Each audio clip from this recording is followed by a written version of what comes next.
Sonder, the realization that each random passerby is living a life as vivid and complex as your own. We all have stories, some our own, some of those who have left us long ago. Stories of happiness, heartache, anger, and sorrow. A synthesis of emotions coexisting with the mundane, looking at the ordinary and making it something more. This is what sets street photographers apart, making the ordinary extraordinary. The world can go by in a flash. It's the little shutter clicks in between that matter. Looking past the mundane is a talent that many seek, but not many possess. While street photography captures what the commercial lenses don't see, it's not always chaos. There's peace and spontaneity, and joy in candid photography. Hi, I am Soft Villain. I am a street photographer based in Bacolod City. I started out street photography when I was 14 years old. My dad bought me a camera for my birthday, and then later on, I picked up street photography as a hobby.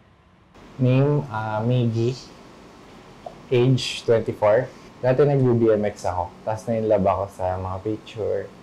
Tapos nakita ko yung app na Visco Cam. Tapos may maraming inspo doon. Tapos trip ko yung mga minimalist. My name's Patrick. I'm 20-something, almost 40. I started street photography around, I'm guessing, 2018. Because me and my friends, Chomin, Jinji, we go to the same coffee spot, then we just drink coffee and go around the city. I never really had a teacher or had a mentor with photography, but through the internet and some books, I slowly taught myself like some techniques regarding street photography. Dami yung trip. Tapos nag-evolve na lang siya, mga colors, kahit ano na makita mo sa street na makakita ka ng pattern, color, like color blocking ng mga yellow, green, tapos blue. Picture mo lang, lagay mo sa white background, boom, art. For me. I try to capture spontaneity, and I look for good lightings or architecture or some random moments in the streets. What really inspired me with street photography is learning the skill of taking photos of the mundane and somehow visually making something nice and special about it. Si Chomin, si Mapni, na-inspired ako sa kanila. Nung nakita ko sila, sabi ko, pogi na itong dalawang to ah. Shoot din ako. Sabi ko. I don't know. It's such a bright thing. And it gives me a bright feeling. So if it's a bright feeling, it's a bright life. It took time for me. It was more of a practice to become better. Then it started to interest me. Then I just continued walking around the city with my friends, taking photos.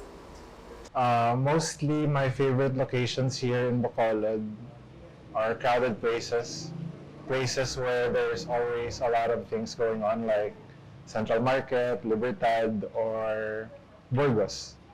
I think I see the world as somehow neutral or for what it is. I try to take photos of my subjects without preconceived notions or judgments.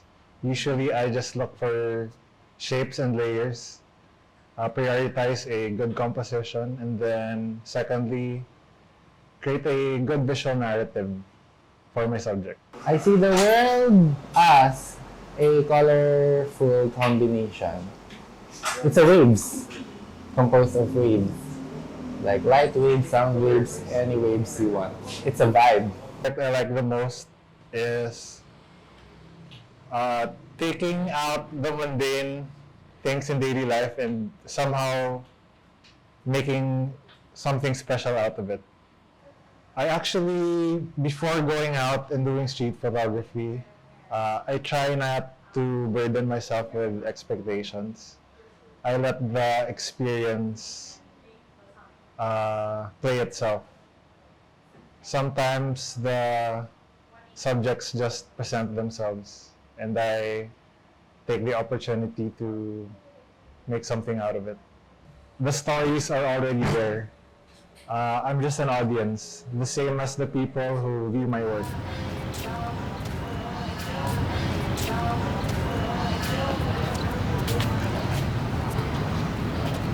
The search ko something na wala ko pa nakita.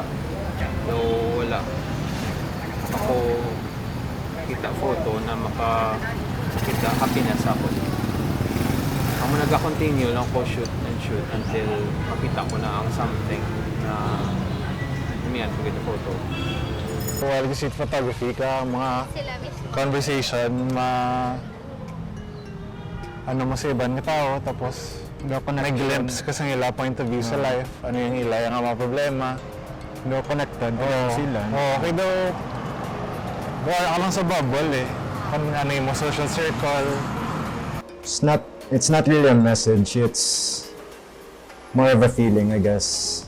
Like I try to collect as much photos and then make like a story or like a timeline.